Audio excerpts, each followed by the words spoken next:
Emma, please. I'm sorry, I didn't mean for this to happen. The voice crackled through her phone at 2:47 a.m. It was Jake, her boyfriend who was supposed to be at a Halloween party across town. But the GPS tracker she'd secretly installed showed his phone was inside the old Ravencroft Manor. The same abandoned house where 3 teenagers vanished exactly 10 years ago. The same house everyone in town avoided. The same house Jake swore he'd never go near after what happened to his brother. Her hands trembled as she listened to his ragged breathing. Emma, it wasn't supposed to be real. We were just trying to scare you. But now, oh God, now it knows we're here. The line went dead. Emma stared at her reflection in the darkened window. Tomorrow was Halloween. Tonight she had 2 choices: call the police and sound crazy, or drive to that cursed house herself. She grabbed her car keys. Some people say love makes you stupid. Maybe they're right. But when someone you love is screaming your name from inside your worst nightmare, you don't think, you just move. What Emma didn't know was that Jake's prank had awakened something that had been waiting in that house for a very long time. Something that fed on fear, something that twisted innocent games into deadly traps. And by the time she pulled into that weed-choked driveway, 5 people were already inside, and only 2 would make it out alive. Before we go further, hit that subscribe button and drop a comment telling me what topic you want covered next. Your suggestions fuel this channel, and I read every single one. 6 hours earlier, Jake sat in Marcus's basement with 4 of his closest friends, all grinning like kids on Christmas morning. The blueprints of Ravencroft Manor were spread across the coffee table, stolen from the town hall archives by Marcus's older sister who worked there. Halloween decorations hung from the ceiling, casting twisted shadows across their faces. "She's going to lose her mind," Jake said, tracing his finger along the manor's layout. "Emma acts like nothing scares her. Remember last year when we took her to that corn maze? She laughed the whole time, called it cute." Marcus leaned back, cracking his knuckles. "That's because corn mazes are for children. This is psychological warfare." The plan was elegant in its cruelty. Emma had told Jake she'd be spending Halloween night alone, watching horror movies and judging them for their unrealistic scares. What she didn't know was that Jake had been planning this for 3 months. He'd recruited Marcus, the tech genius who could rig up cameras and sound systems anywhere. Then there was Lily, Jake's ex-girlfriend who'd somehow remained friends with both of them. She was the actress, the one who could sell fear like it was real. Daniel brought the props and special effects from his father's theater company. And finally, there was Rachel, Emma's best friend since childhood, who felt guilty about the whole thing but agreed anyway because she thought Emma needed to be brought down a peg. "The beauty of it," Lily said, painting fake blood on a white dress, "is that she trusts all of us. When she gets that call from Jake, panicking, begging for help, she won't question it. She'll come running." Rachel shifted uncomfortably. "You're sure this is just a prank, right? Like we're not actually going to hurt her or anything?" Jake shot her a look. "Rachel, come on. I love Emma. This is just about teaching her that fear is human, that she's not above it. After tonight, we'll all laugh about it. I'll probably propose to her next month, honestly." That made Rachel smile a little. She'd always thought Jake and Emma were perfect together, even if Emma's fearless attitude sometimes felt like armor she refused to take off. Maybe this would help her be more vulnerable, more real. Daniel rolled a canister of fog machine fluid between his palms. "So we set up at Ravencroft by 8. Cameras in every room, speakers hidden in the walls, the whole 9 yards. Jake, you'll be our man on the inside, the bait. You accidentally let Emma track your phone. She sees you're at the manor, you call her all panicked, and boom, she's on her way." "And when she arrives?" Marcus asked. "We let her walk through hell," Jake said quietly. There was something in his voice that made Rachel's stomach turn. Not cruelty exactly, more like obsession. Like he'd been thinking about this moment for so long that it had become more than a prank. It had become a test. Ravencroft Manor loomed against the October sky like a broken tooth. The group arrived just as the sun began its descent, casting long shadows that seemed to crawl across the overgrown lawn. The house had been abandoned since 1985, when the Ravencroft family disappeared overnight. Local legend said they'd been driven mad by something in the walls. Others claimed they'd performed a ritual that went wrong. Either way, the house had earned its reputation as the most haunted location in the county. Jake felt a chill as they approached the front door, its wood swollen and cracked with age. His older brother Tommy had snuck into this house on a dare back in high school. He'd come out 3 hours later, refusing to speak about what he'd seen. A week after that, Tommy had dropped out of school and moved to Alaska. He hadn't visited home in 7 years. Whenever Jake asked about that night, Tommy would just say, "Some houses remember things, that one remembers too much." But Jake pushed the memory away. That was just trauma response. Just his brother being dramatic. This was different. This was controlled. They had flashlights, phones, a clear exit strategy. Nothing could go wrong. Inside, the house smelled like rot and old secrets. Marcus immediately began setting up the equipment, drilling tiny holes for cameras, hiding wireless speakers behind moldy wallpaper. Lily disappeared upstairs to position herself in the master bedroom, where she'd play the role of a ghostly apparition. Daniel rigged the fog machines and set up motion-activated props, a rocking chair that would start moving on its own, doors that would slam shut, mirrors that would show distorted reflections. Rachel wandered through the ground floor, her flashlight beam cutting through the darkness. Something felt wrong. Not scary wrong, but sick wrong. Like the air itself was contaminated. She found herself in what must have been the kitchen. On the wall, beneath layers of peeling paint, someone had scratched words into the plaster. "It feeds on pretending." "Guys," Rachel called out, but her voice seemed to die in the thick air. She reached out to touch the words, and the temperature dropped so suddenly her breath came out in visible clouds. That's when she heard the child laughing. Not from the speakers. Marcus hadn't activated the system yet. This was coming from somewhere deeper in the house, somewhere below. "Marcus!" she shouted, running back toward the main hall. "Marcus, we need to—" The front door slammed shut behind her. All of their phones went dark simultaneously. And in the sudden blackness, Rachel heard something that made her blood freeze. Footsteps. Multiple footsteps. Walking down from the second floor. But all 5 of them were on the ground floor. "Relax, that's just the motion sensors," Marcus said. But his voice cracked. He was frantically trying to reboot his phone. Nothing. The screen stayed black, even though it had been at full charge 2 minutes ago. Jake's heart started hammering. "Lily? That you up there?" No response. "Lily?" Jake started toward the stairs, but Daniel grabbed his arm. "Wait. Something's not right. My phone's dead too. All the equipment is dead. That's not possible. I had everything on independent battery packs." The footsteps continued, slow and deliberate. One step, pause, another step. Like whatever was coming down those stairs wanted them to hear it, wanted them to anticipate it. Lily's scream tore through the house. Not a playful scream. Not the kind she'd practiced for the prank. This was raw terror.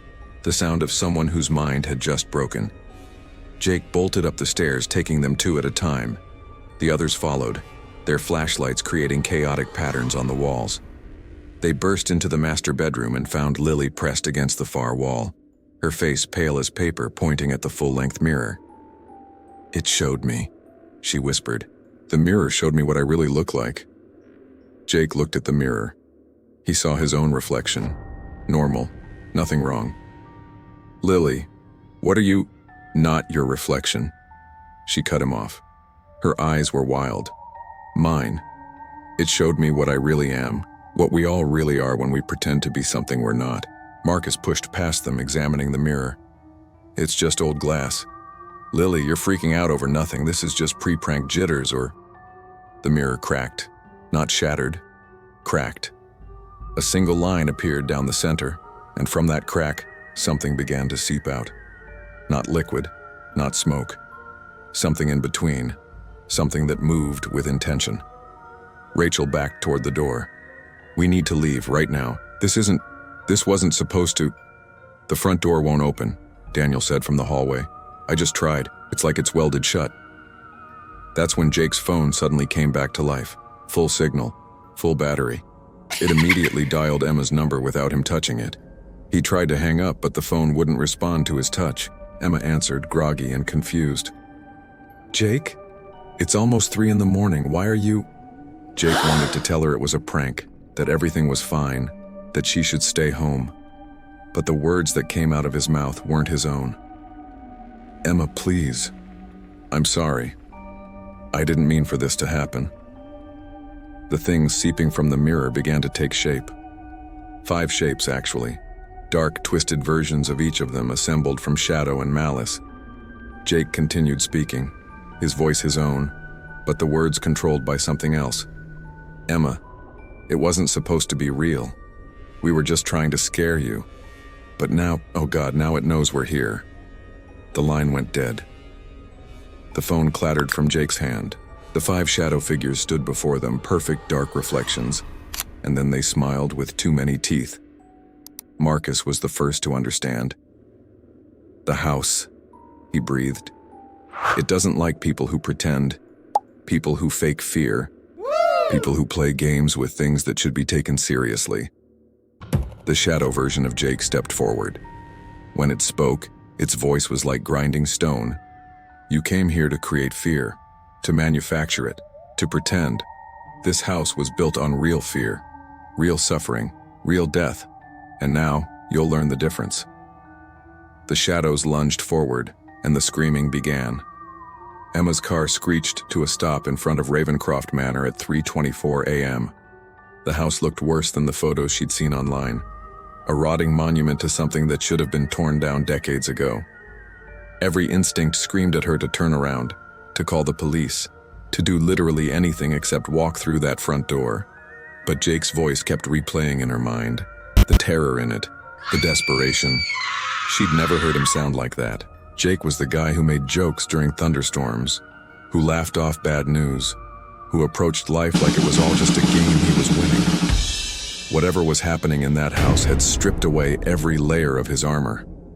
Emma grabbed the tire iron from her trunk and approached the entrance. The front door hung open, creaking slightly in the wind. That was wrong. The door had been sealed shut for years, according to every urban exploration video she'd watched. Someone had opened it recently. "Jake?" she called out, stepping inside. Her voice echoed strangely, like the house was swallowing the sound and spitting it back distorted. "Marcus, Rachel, anyone?" The beam of her flashlight revealed a hallway that seemed to stretch longer than physics should allow. Wallpaper peeled in long strips, exposing water-stained walls covered in black mold. But there was something else underneath the mold. Marks. Thousands of tiny scratches forming words, repeated over and over. We pretended until we couldn't stop. Emma's hand tightened around the tire iron. She'd studied psychology in college, written papers on mass hysteria, and shared delusions. She knew how abandoned places could mess with people's minds, especially suggestible people who came looking for ghosts. This was just vandalism, probably done by the same teenagers who broke in here every Halloween to scare themselves. But then she found the blood. Fresh blood pooled near the base of the stairs. Too much blood. "Jake!" she screamed, abandoning caution. She took the stairs 3 at a time, her flashlight bouncing wildly. The second-floor hallway split in 3 directions, each corridor darker than the last. A sound stopped her cold. Crying. Quiet. Broken crying coming from the room at the end of the middle hallway. Emma ran toward it and threw open the door. Rachel sat in the corner of what must have been a child's bedroom, her knees pulled to her chest, rocking back and forth. Her clothes were torn, and her hands were covered in scratches. "Rachel!" Emma dropped beside her friend, checking for serious injuries. "What happened? Where's Jake? Where are the others?" Rachel's eyes were glassy, unfocused. When she finally spoke, her voice was flat, mechanical. "We pretended to be scared, so the house made it real. It showed us what we are underneath, the things we hide, the lies we tell ourselves. Rachel, you're in shock. We need to get you out of here and—" "You can't leave," Rachel interrupted, and now her eyes focused on Emma with laser precision. "The house won't let you leave until you face it too, until you stop pretending you're not afraid. Because you are afraid, Emma, you're terrified. You just hide it better than the rest of us. Emma felt something cold crawl up her spine. Where is Jake? Rachel's lips curved into something that wasn't quite a smile. He's learning. They're all learning. The house is teaching them what fear really means. Not the fun kind, not the Halloween kind. The kind that breaks you from the inside out. A scream echoed from somewhere below them. Male. Definitely Jake. Emma bolted from the room, leaving Rachel behind. She didn't care about the psychology anymore. Didn't care about rational explanations. Something was hurting Jake, and she was going to stop it. The basement door stood open, exhaling cold air that reeked of earth and decay. Emma descended the wooden stairs, each step groaning under her weight. Her flashlight flickered once, twice, then stabilized. At the bottom, she found herself in a maze of rooms. Old servant quarters maybe, or storage cellars. The walls down here weren't plaster. They were stone. Ancient stone that predated the house above. Emma? Jake's voice came from the darkness ahead. Emma, thank God. I can't move. Something's holding me and I can't. She rushed forward, following his voice through a narrow corridor. And then she saw them. Jake, Marcus, Lily, and Daniel. All four of them suspended in the center of a large chamber, held in place by nothing visible.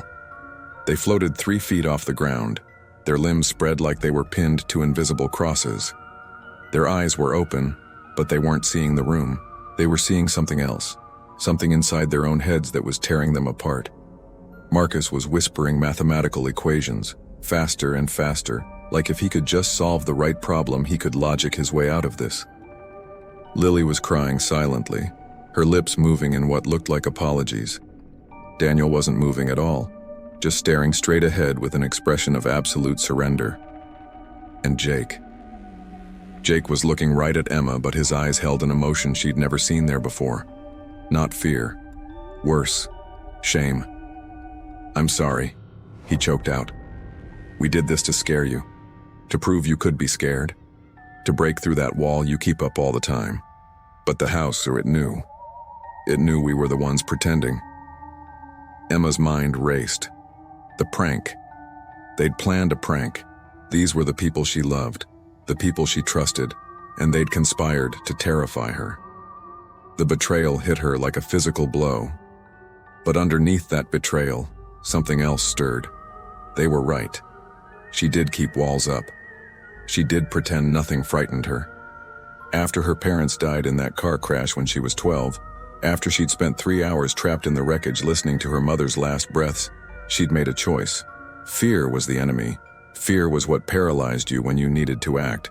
So she'd buried it so deep that sometimes she forgot it was there at all. The house had sensed her the moment she walked in. The girl who pretended fear didn't exist. And now it wanted her to remember. The shadows in the corners of the room began to move. They peeled away from the walls, taking forms that Emma recognized. Her parents. Not as they'd been in life, but as they'd been in death. Twisted. Broken. Accusing. You didn't cry at our funeral, the thing wearing her mother's face said. Everyone thought you were being so brave. But you weren't brave. You were pretending we didn't matter enough to cry over. Emma's knees buckled. The tire iron fell from her hands, clanging on the stone floor. That's not true, I love them, You locked us away, her father's shadow continued. Locked away the grief, the fear, the pain. Pretended you were fine. Pretended you were strong. But you're not strong, Emma. You're just really good at lying to yourself. The shadows moved closer. Emma could feel them now, cold fingers of doubt and repressed trauma wrapping around her throat. This was what the house did. It found the pretending, the masks people wore, and it ripped them away. It made you face what you'd been hiding from. But then something shifted inside Emma. Yes, she'd hidden her fear. Yes, she'd built walls. But she'd had a good reason. Those walls had kept her functional when grief tried to drown her. That armor had let her survive when survival was the only option. You're right, Emma said quietly, and the shadows paused. I do pretend. We all pretend. That's how humans survive trauma. We compartmentalize, we adapt, we put on masks when the real face is too broken to show the world. She stood up, meeting the eyes of her parents' shadows. But pretending isn't always lying. Sometimes pretending to be strong makes you actually strong. Sometimes faking courage until you feel it is the bravest thing you can do. The house groaned around them, like something enormous taking a breath. The shadows wavered. Emma turned to Jake and the others. This house feeds on people who play with fear, who treat it like entertainment. You came here to manufacture scares, to create fake fear for fake reasons. That's what it hates. Not people who hide their real fear, people who trivialize it. She walked toward Jake, reaching up to touch his suspended hand. The moment her fingers made contact, whatever held him flickered. But we're not playing anymore. The fear is real now. The regret is real. The love I feel for you, even though you betrayed me, is real. And that's something this house can't touch. Jake's eyes widened. Emma, save it, she said, but without anger. Right now, we survive. Later, we talk. She moved to each of them in turn, touching them, grounding them in reality. With each touch, the invisible bonds weakened. Marcus fell first, landing hard on the stone floor. Then Lily. Daniel. Finally, Jake. The shadows of her parents watched, and slowly, they began to smile. Not the cruel smile of tormentors, but something softer. Proud, even. You learned, her mother's shadow said, the difference between hiding from fear and surviving despite it. We can go? Emma asked. You already left. Her father's shadow replied. The moment you stopped pretending you weren't afraid and started being afraid for the right reasons.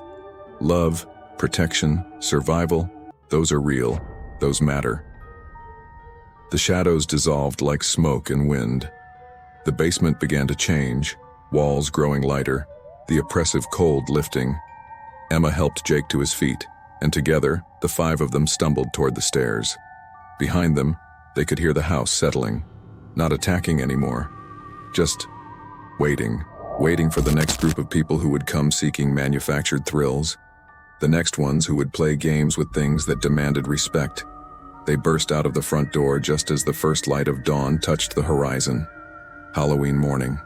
Emma had survived her boyfriend's elaborate prank, a malevolent haunted house, and a confrontation with her deepest fears. She turned to look at Jake. He looked broken, ashamed, desperate for forgiveness. The others stood nearby, equally shattered. We're going to have a very long conversation, Emma said. About trust, about boundaries, about the fact that you all conspired to terrorize me. I know, Jake whispered. I'm so sorry. I don't even know what I thought. But first, Emma continued, pulling out her phone to call for help. We're going to get Rachel out of there, and then we're going to make sure nobody ever goes in that house again. As they waited for the police, Marcus looked back at Ravencroft Manor. Do you think it will happen to others? That the house will? Yes, Emma said simply. That house has been feeding on pretenders for decades. It'll keep feeding until someone burns it to the ground. But that's not our problem today. Today, we just need to survive what we learned about ourselves. The sun climbed higher, burning away the shadows. But none of them would forget what those shadows had shown them. The truth beneath the masks they all wore. The fear they'd all been pretending didn't exist. Sometimes, Emma thought, the scariest thing isn't what's hiding in the dark. It's what's hiding inside yourself, waiting for the right moment to break free. 3 weeks after that Halloween night, Emma stood in front of Ravencroft Manor one last time. The authorities had finally agreed to condemn the building. Demolition was scheduled for next month. It wouldn't stop the darkness entirely. Some things can't be destroyed with bulldozers and wrecking balls, but it would remove the beacon that drew people seeking cheap thrills. Rachel had spent a week in the hospital, recovering from what the doctors called severe psychological trauma. She didn't speak about what happened in that children's bedroom, and Emma didn't push. Some experiences can't be translated into words. Marcus had deleted every piece of footage from that night, every blueprint, every plan. He'd even wiped his computer's hard drive 3 times to make sure nothing remained. Some stories shouldn't be told, he'd said. Some things shouldn't be remembered. Lily and Daniel had left town entirely. Last Emma heard, they were somewhere in California, trying to forget there was ever a place called Ravencroft Manor. Emma didn't blame them. Everyone processes trauma differently, and Jake had been the most changed by that night. The cocky confidence that had defined him was gone, replaced by something quieter, more genuine. He'd spent hours apologizing, explaining, trying to make Emma understand why he'd thought the prank was a good idea. In the end, they'd broken up, not because Emma couldn't forgive him, but because they'd both realized that their relationship had been built partially on pretense. He'd pretended to be fearless for her. She'd pretended not to need anyone for him. Neither of those people were real, but they remained friends. Good friends. The kind of friends forged in the fires of shared trauma and hard truths. Emma learned something important that night. Fear isn't the enemy. Denying fear is. Running from it, hiding it, pretending it doesn't exist. That's what gives it power. True courage isn't the absence of fear. It's looking your fear in the face and choosing to act anyway. It's admitting you're terrified and doing what needs to be done despite the terror clawing at your insides. The masks we wear to protect ourselves from the world sometimes become prisons, and sometimes it takes walking through a literal haunted house to realize that the scariest haunting is the one we inflict on ourselves. As Emma walked away from Ravencroft Manor for the last time, she didn't look back. Not because she wasn't afraid, she was terrified of what that house represented, what it had shown her about herself. But she looked forward instead, toward a future where she could be afraid and be honest about it, where she could be vulnerable without being broken, where she could face her demons instead of pretending they didn't exist. That, she realized, was what it meant to truly survive. So here's my question for you. What are you pretending about? What masks are you wearing that have started to feel more real than your actual face? We all do it. Hide parts of ourselves we think the world won't accept. But sometimes the bravest thing you can do is take off the mask, even when it's terrifying. This story might be fiction, but the psychology behind it is real. The fear of being truly seen. The games we play to avoid confronting what scares us. The price we pay for pretending everything's fine when it's not. If this story got under your skin, if it made you think, or if it scared you in just the right way, hit that subscribe button. I've got more stories like this coming. Tales that blend horror with truth, that make you question yourself even as they entertain you.